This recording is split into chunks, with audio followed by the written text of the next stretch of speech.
Salut, je te raconte comment ou pourquoi j'ai fini par accoucher à la maison pour notre dernier enfant. Donc pour comprendre ça, je pense qu'il va falloir que je te parle un petit peu des autres grossesses et accouchements que j'ai eus. Alors du coup en fait je suis rapidement tombée enceinte après notre mariage, donc c'était notre volonté, donc il n'y avait pas de problème. Et du coup j'ai appris qu'il fallait qu'on fasse suivre une grossesse, chose que je ne savais pas. Pour moi c'était tout à fait naturel d'être enceinte et je voyais pas de problème à ça. Alors du coup comme j'avais pas envie d'avoir beaucoup de crainte sur moi, j'ai choisi d'aller voir un médecin qui était chrétien. Et en fait, ça a été pire en fait. Je pense qu'elle avait énormément de crainte pour moi. Et donc du coup, c'était un suivi pour moi qui a été lourd, dur. J'avais pas envie. Une semaine avant d'aller chez le médecin, j'étais pas très bien, j'avais pas envie d'y aller. Et une semaine après, j'étais pas bien, tellement on me mettait de crainte. Parce qu'en fait, moi j'étais extrêmement sereine. En fait, au départ de ma grossesse, j'avais des craintes de perdre mon bébé, etc., etc. Comme je pense un peu toutes les femmes ont un peu de crainte, on ne sait jamais, on est un peu dans l'incertitude. Et Dieu m'avait vraiment parlé, il m'avait demandé d'être assurée. Alors il m'avait pas dit que mon bébé vivrait et que je ne le perdrais pas, mais il m'avait demandé d'avoir confiance en lui. Et donc du coup c'est ce que j'avais envie de faire. Et pour moi aller chez le médecin c'était me mettre plein de craintes et me remettre dans des peurs et des choses que j'avais pas envie de vivre. Donc tu vois j'étais tiraillée entre mon envie d'obéir à Dieu et le médecin. Alors pourquoi je n'ai pas changé de médecin, je ne sais pas, j'ai envie de te dire. Des fois quand je commence quelque chose j'ai envie de le terminer, donc du coup je me sentais peut-être engagée avec ce médecin, enfin bref. Mais voilà, pour moi ça a été vraiment violent le suivi, puisque chaque mois c'était un toucher vaginal pour voir où en était le col. Or c'était ma première grossesse, or j'étais mariée depuis pas si longtemps que ça, donc pour moi c'était douloureux. Et je comprenais pas et j'avais pas du tout envie de ça. Et quand je lui ai partagé cette crainte-là, elle m'a dit ah ben non, un suivi de gynécologique sans ça, c'est pas un suivi. Et du coup moi j'ai compris, j'ai accepté, j'ai dit bon ok. Mais ça a été vraiment très très dur.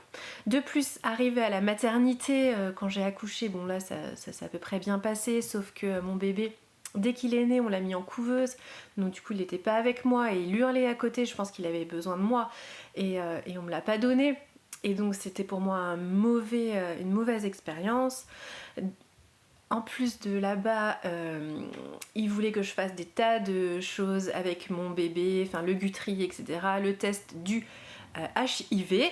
Or, j'avais pas du tout envie de faire le test du HIV à mon bébé puisque je trouvais que c'était inutile et je l'avais fait pour mon mariage, je l'avais fait pendant la grossesse, donc je voyais aucun intérêt de le faire subir ça à mon bébé.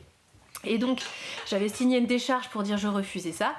Et le fait que je sois maman à la maison, que j'ai déclaré que j'étais maman à la maison, m'a pris un peu pour quelqu'un qui ne comprenait pas. Donc 3 fois on est venu m'expliquer les choses pour essayer de me dire mais si vous n'acceptez pas c'est que vous n'avez pas compris madame.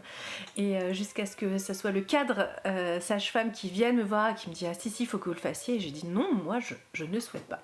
Et donc du coup j'ai senti comme si c'était une opposition et que du coup là je suis devenue vraiment pas sympa parce que je refusais cet acte médical sur mon bébé. Voilà. En plus à 3 jours de maternité le médecin signe la décharge pour faire sortir mon bébé. Et je dis bah ok on s'en va, on rentre à la maison, faire bah non nous vous n'avez pas l'autorisation de sortir. Puis j'ai dit bah pourquoi j'ai pas le droit de sortir? Simplement parce que c'était mon premier bébé. Voilà, j'avais 23 ans, c'était mon premier bébé, je devais rester un jour de plus. Et là j'ai dit ah non non. Donc j'ai signé une décharge pour sortir, même si mon bébé il avait le droit. Moi j'ai signé une décharge pour moi. Et là ça a été vraiment un choc parce que je me suis retrouvée dans le milieu médical et avec toutes ces craintes, toutes ces choses que je trouvais violentes aussi au niveau gynécologique, il y avait quand même des choses violentes, moi j'ai trouvé. Moi j'étais pas préparée à ça, j'avais envie qu'on respecte ma nudité, des choses comme ça. Bref. Donc j'étais pas très motivée on va dire de retourner à la maternité pour un bébé. C'était juste ça qui me dérangeait. Et puis finalement je suis rapidement tombée enceinte de ma deuxième fille. Et là j'ai dit je vais pas aller voir ce médecin là, je vais voir un autre médecin traitant normal. J'avais pas du tout envie d'aller voir un gynécologue non plus. Donc je vais voir quelqu'un un médecin est là, il comprend bien ce qui se passe, il comprend, il est beaucoup plus relax, il dit oui effectivement si ça se passe bien, il n'y a pas de raison de faire ci, de faire ça, etc. Donc on fait quand même les choses qu'il fallait faire. Et donc je fais mon suivi, ça se passe plutôt bien. J'arrive à la maternité, ça se passe comme ça se passe, il y avait énormément d'accouchements à la fois, donc en fait c'était c'était sport. Et une fois que j'ai accouché, comme il n'y avait plus du tout de chambre dans l'hôpital, je suis allée dans une salle de pré-travail avec une nana qui allait accoucher et moi je venais d'accoucher. Et donc du coup, comme j'étais en salle de pré-travail, on m'a dit vous n'avez pas le droit d'avoir votre bébé avec vous parce qu'il y a une autre maman à côté. Donc là ça a été compliqué. Donc là je suis sortie au bout de 24 heures d'hôpital, je suis sortie avec mon bébé. Et c'était encore compliqué. Ma 3e grossesse, j'ai dit, puisque ça se passe mal, les suivis, j'ai pas envie d'avoir toutes ces craintes et je ne fais pas suivre ma grossesse, donc je suis arrivée le jour de l'accouchement à l'hôpital, donc c'était panique à bord et alors là, c'est là qu'on m'a complètement pris pour quelqu'un qui était pas très clair et qui n'était pas censé, on va dire, et responsable. Donc du coup j'ai eu le droit à toutes les explications possibles et imaginables en écrivant, en parlant lentement, en me regardant dans les yeux, etc. En plus on m'a dit, vu que vous êtes maman à la maison, je comprends pas, peut-être que vous comprenez pas, peut-être que... Enfin ils ont pensé que j'étais emprisonnée dans je sais pas quoi et que j'avais finalement aucune réflexion sur l'aspect médical. Or, pour que tu me connaisses, moi je vais très peu chez le médecin, vraiment Dieu nous guérit souvent, et j'attends d'abord d'être convaincue avant d'aller chez le médecin, et j'attends que Dieu nous guérisse éventuellement. Donc des fois je vais chez le médecin, des fois pas, ça dépend. Et c'était pareil pour les vaccins, j'avais pas envie de faire vacciner mes enfants, alors pas du tout à cause des problèmes. Moi j'avais envie juste d'être convaincue, je me dis si je fais un acte médical, c'est jamais anodin, j'avais envie d'être convaincue. Et donc finalement j'avais pris la décision de ne pas faire vacciner mes enfants et finalement après je me suis rendu compte que c'était quand même obligatoire. Du coup j'ai fait que ce qui était obligatoire pour mes enfants, enfin pour les 4 premiers parce qu'après on trouvait plus le vaccin qui n'était pas que obligatoire. Donc du coup j'ai fait que ce qui était obligatoire pour mes 4 premiers enfants puisque c'était la loi et puisque voilà. Et le reste voilà. Et donc j'étais très en paix avec cette décision, je le suis toujours aujourd'hui et ça va bien, voilà. Et donc à partir de ma 4e fille, j'ai voulu accoucher à la maison parce que je me disais mais il y a une façon de vivre la grossesse. Je trouvais que c'était tellement beau ce que Dieu y fait, comment le corps d'une femme y travaille, etc. Que je me suis dit mais finalement la grossesse ce n'est pas un problème, ce n'est pas une maladie.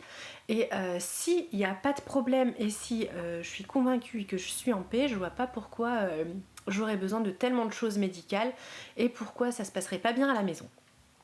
Donc ça c'était ma conviction, donc j'ai commencé à chercher pour ma fille, ma 4e, d'accoucher à la maison, sauf que ça n'existait pas, ou alors il fallait faire 2 heures de route pour chaque suivi, et ensuite 2 heures de route pour être dans la bonne ville, donc c'était Strasbourg à l'époque.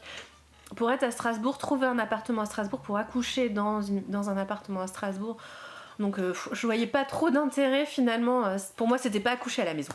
Donc du coup je suis allée à la maternité, j'ai changé de maternité, ça s'est bien passé, c'était vachement mieux, c'était sympa, voilà.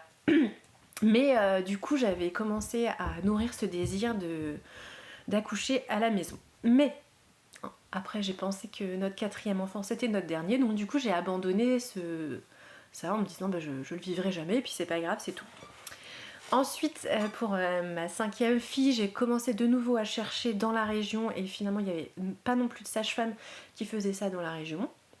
Donc du coup ma 5e est née à l'hôpital dans une toute petite maternité qui s'appelle Amis des bébés et ils m'ont vraiment respectée, ça a été vraiment chouette. Très à l'écoute, très doux, qui n'imposait rien du tout que je ne voulais pas. Donc c'était vraiment sympa, j'ai beaucoup apprécié, c'était chouette. Mais c'était comme la maternité. Et pour mes jumeaux, du coup, c'était même pas la peine d'accoucher à la maison, on va dire. Donc du coup, j'ai de nouveau accouché dans cette maternité de niveau 1. Peut-être que tu connais l'histoire, je te l'ai raconté dans une autre vidéo. Et c'était chouette, c'était vraiment bien, et j'étais bien accompagnée. Et j'étais contente d'être à la maternité pour pouvoir me reposer. C'était sympa.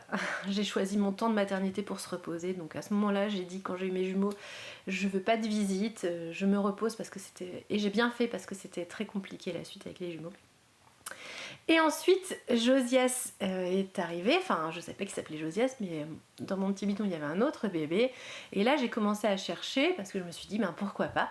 Et donc j'ai trouvé une sage-femme qui m'a vraiment fait découvrir l'accouchement physiologique. J'ai été formée avec elle pour ça un petit peu, donc c'était vraiment sympa. J'ai compris beaucoup de choses et j'ai trouvé que c'était empreint de douceur. Elle m'a un peu réconciliée avec la médecine puisqu'elle n'était pas du tout dans les craintes. Elle avait vraiment une confiance, donc elle n'est pas chrétienne, mais dans ce que moi j'appelle ce que Dieu y fait, les choses naturelles, les signes, les façons de se soulager quand on accouche, etc. Des choses qui sont naturelles. Et j'avais vraiment envie d'offrir une naissance non médicalisée à mes enfants, enfin à mon dernier du coup, puisqu'il restait lui. Et ça a été vraiment chouette parce que du coup j'ai eu un accompagnement pour ça qui n'était pas médicalisé, qui était beaucoup de l'écoute. Bon, j'avais quand même 2-3 petits problèmes comme on en a parlé, donc du coup j'ai quand même fait un suivi en parallèle parce que pour moi c'était important que la sage-femme elle travaille dans des conditions où elle est sécurisée et qu'elle voit qu'il n'y ait pas de problème avec mon bébé, parce que j'ai des grossesses à risque, comme je te l'ai peut-être déjà dit. Voilà, donc pour moi c'était important qu'elle sache jusqu'au bout qu'il n'y avait pas de problème pour pouvoir accoucher à la maison. Et j'ai trouvé ça vraiment chouette d'accoucher naturellement, du coup sans péridurale. Enfin je l'avais déjà fait, mais là du coup dans les positions qui étaient agréables pour moi et tout en respectant le rythme du bébé, le fait de par exemple pas couper le cordon, le fait d'attendre, le fait d'être tranquille, dans la paix, avec une toute petite lumière pour s'éclairer, avec beaucoup beaucoup de douceur et accompagnée dans ma maison et dans la bénédiction de ma maison, avec mon mari qui a aussi pris une place différente d'à l'hôpital. Et c'était chouette parce que du coup c'était vraiment un moment de couple très très très sympa. Et la sage-femme qui était là vraiment juste pour veiller que ça se passe bien, elle n'était pas du tout intrusive. En fait elle m'a laissé accoucher, en fait elle était juste là pour s'assurer du bon déroulement et en cas de problème, on sait jamais, mais voilà, en cas de problème, donc elle était vraiment très extérieure et surtout elle n'avait pas toutes ces craintes ou toutes ces choses qui pouvaient vraiment, que je trouvais nocifs et assez violents dans un milieu hospitalier, voilà.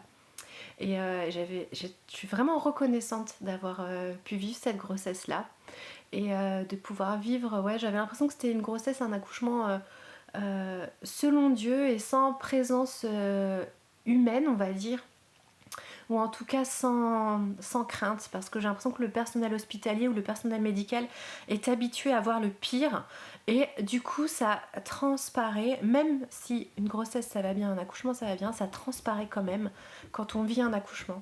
Et j'avais pas envie de ça, j'avais juste envie de voir ce que ça faisait si je laissais Dieu faire les choses, et j'étais très très très heureuse de faire cette expérience là. Voilà, je te remercie beaucoup de m'avoir écouté, puis à bientôt. Salut!